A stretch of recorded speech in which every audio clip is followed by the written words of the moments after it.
Hello dear students, hope you all will fine. Welcome you all to today's lecture. Today we will going to learn trait theory of personality. In psychology, trait theory is an approach to the study of human personality. Firstly, we should know about trait. What are they? Traits which can be defined as habitual patterns of behavior, thoughts and emotions. Take a look of this picture. इसमें आप देख रहे हैं कि persona जो हमने अपनी पिछली वीडियो में डिस्कस किया था, पर्सोना यानी कि मास्क, कैसे एक व्यक्ति डिफरेंट प्लेसेस पर डिफरेंट मास्क पहनकर अपने व्यक्तित्व की झलकियाँ देता है। देख सकते हैं आप इस पिक्चर में। Okay, let us move forward. Hindi में अगर हम ट्रेट की बात करें तो ट्रेट व्यक्तित्व और व्यवहार के उन गुणों और विशेषताओं से हम उनको डिनोट कर सकते हैं जिनके आधार पर या जिनके बेस पर हमारे व्यक्तित्व की पहचान होती है। आइए सबसे पहले आज डिस्कस करेंगे ऑलपुट की थ्योरी को, गॉर्डन ऑलपुट की थ्योरी, जो ट्रेट थ्योरी में सबसे पुरानी थ्योरी मानी जाती है, यानी कि बेस मानी जाती है। इन्होंने आइडेंटिफाइड किए 1000 पर्सनैलिटी ट्रेट्स को and later he grouping them into 3 categories. So here you can see the 3 categories of traits. आप इन्हें डिनोट कर सकते हैं कैसे, एब्रीविएशन से, जैसे कि CCS, अगर आप एब्रीविएशन वाला लें, CCS एक यूनिवर्सिटी भी है। तो यहाँ फर्स्ट सी डिनोट कर रहा है कार्डिनल ट्रेट को। कार्डिनल मीन्स मुख्य गुण, सेकंड की बात करें सेंट्रल मीन्स केंद्रित गुण, और थर्ड की बात करें सेकेंडरी मीन्स द्वितीयक गुण। सबसे पहले बात करते हैं कार्डिनल ट्रेट की। कार्डिनल कुछ ऐसी चीज़ें होती हैं आपकी पर्सनालिटी में जिनकी वजह से आप जाने जाते हैं, यानी आपके लिमिटेड फीचर्स। जैसे लिमिटेड एडिशंस होते हैं ना किसी भी चीज़ के, उसी तरीके से आपके लिमिटेड फीचर्स, यानी कि जो आपके ही हैं, दूसरे के नहीं हैं। For example altruism. Altruism means दूसरों की भलाई करने वाला व्यक्ति। इसे अगर हम डिनोट करें तो मदर टेरेसा एक ऐसा व्यक्तित्व थी जो हमेशा दूसरों की भलाई करने के लिए सोचती थी। नेक्स्ट एग्जाम्पल हम ले सकते हैं महात्मा गांधी का। महात्मा गांधी के व्यक्तित्व का कार्डिनल शील गुण अगर हम देखें तो क्या था? शांति और अहिंसा में अटूट विश्वास, और इसी शील गुण की वजह से वो पूरे संसार में चर्चित थे। ओके, कार्डिनल ट्रेट जो होते हैं इसमें आप और बुरे ट्रेट्स भी ले सकते हैं, जैसे कि ग्रीड हो गई, पावर सीकिंग हो गए, कुछ लोग डोमिनेंट होना चाहते हैं। ओके, एक और बात, कार्डिनल ट्रेट जो होते हैं वो आपकी पर्सनालिटी में स्लोली डेवलप होते हैं, एकदम से नहीं आते। ठीक है, सो कार्डिनल ट्रेट्स ऐसे व्यक्तियों में नहीं हो, मतलब ऐसा नहीं है कि आपकी पर्सनालिटी में कहीं ना हो, सब में मतलब पूरी तरीके से नहीं होते, लेकिन जिन व्यक्तियों की पर्सनालिटी में भी होते हैं वो व्यक्ति उसी शील गुण के नाम से जाना जाता है। Okay, moving forward to the second, that is central trait, यानी कि केंद्रित गुण। इसे हम केंद्रीय गुण यूँ कहेंगे क्योंकि ये कुछ फ्यू होते हैं, आप क्वांटिटी में कुछ फ्यू होते हैं। ये व्यक्तित्व की हर एक्टिविटी में झलकते हैं, उसे के व्यक्तित्व की, उसकी पर्सनालिटी का एक हिस्सा होते हैं, और ये सेंट्रली प्ले करते हैं। फॉर एग्जाम्पल अगर हम लें तो honesty, loyalty, integrity, kindness, genuineness of a person, laziness is also cunning, irritated behaviour, Hindi में कहें तो मक्कारी, फरेब, ये सब भी हो सकते हैं।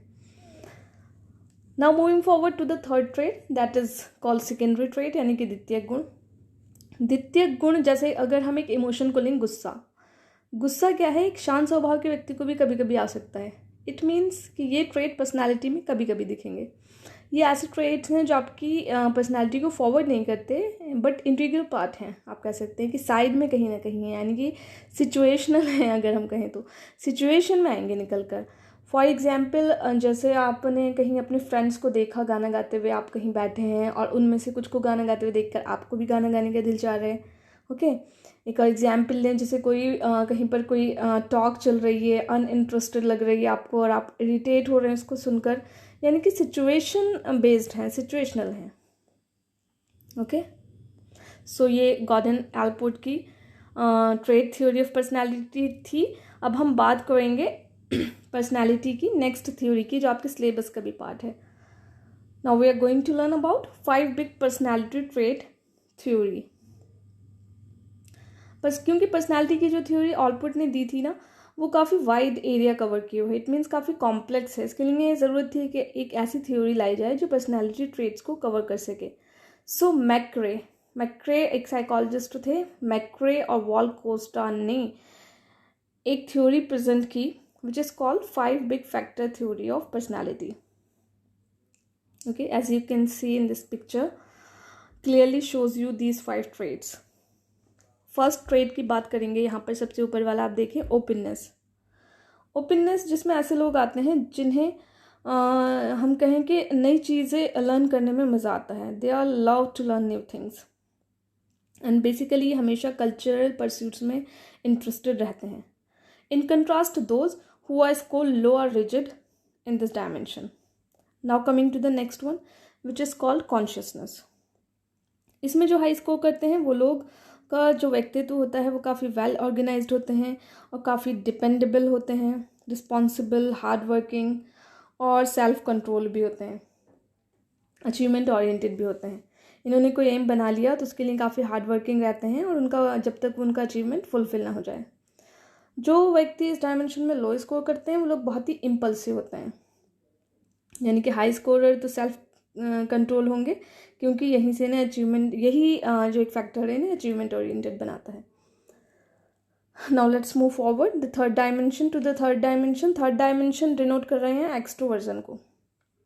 इसमें ऐसे लोग आ जाएंगे जो इसमें हाई स्कोर करते हैं, वो बहुत टॉकेटिव होते हैं, असर्टिव होते हैं, सोशली एक्टिव होते हैं, काफ़ी आउटगोइंग होते हैं, फन लविंग होते हैं। जो इस डायमेंशन में लो स्कोर करते हैं वो जनरली काफ़ी शाय होते हैं, उनको सोशल कंडीशंस में कंफर्टेबल फील नहीं करते। ऐसे लोग लाइक वो इंट्रोवर्ट काइंड ऑफ पीपल होते हैं, उनको सोशल कंडीशन में कहीं भी अच्छा नहीं लगता। They are not at all socially active, काफ़ी ज़्यादा शाय होते हैं, एक्सट्रोवर्जन पर्सनालिटी के जो लोग होते हैं। इसके बाद फोर्थ है आपका agreeableness. It means friendly, cooperative, compassionate, जो लोग एग्री कर जाएं हर सिचुएशन में, जल्दी एग्री कर जाते हैं कैसी भी सिचुएशन हो। So this characteristic characterizes people who are helpful, cooperative people, friendly, दूसरों को बहुत ज़्यादा केयर करते हैं ऐसे लोग। On the opposite are who are hostile and self centered, यानी कि इसके ऑपोजिट ऐसे लोग होते हैं जिन्हें दूसरे के इमोशंस की, दूसरों के साथ कोऑपरेट करने की या फ्रेंडली बिहेवियर शो करने में कोई भी मतलब नहीं होता। Okay, now coming to the last one that is called neuroticism. Neuroticism means emotionally unstable, anxious, काफ़ी जल्दी हड़बड़ा जाने वाले, हमेशा वरीड रहना, फेयरफुल रहना, डिस्ट्रेस रहना, बहुत जल्दी हाइपर टेंशन हो जाना, ये लोग बहुत ही जल्दी इरिटेट भी होने लगते हैं। ये वो हैं जो न्यूरोटिसिज्म में हाई स्कोर करते हैं। आप पिक्चर में देख सकते हैं जो मैंने एक स्केचेस बनाए हैं डिफरेंट। ऑन द अदर जो इस डायमेंशन में लो स्कोर करते हैं वो लोग काफ़ी स्टेबल होते हैं और इनको पता होता है कि अपने से विपरीत प्रवृत्ति, यानी कि अपने से ऑपोजिट टेंडेंसी वाले लोगों के साथ कैसे एडजस्ट करना है।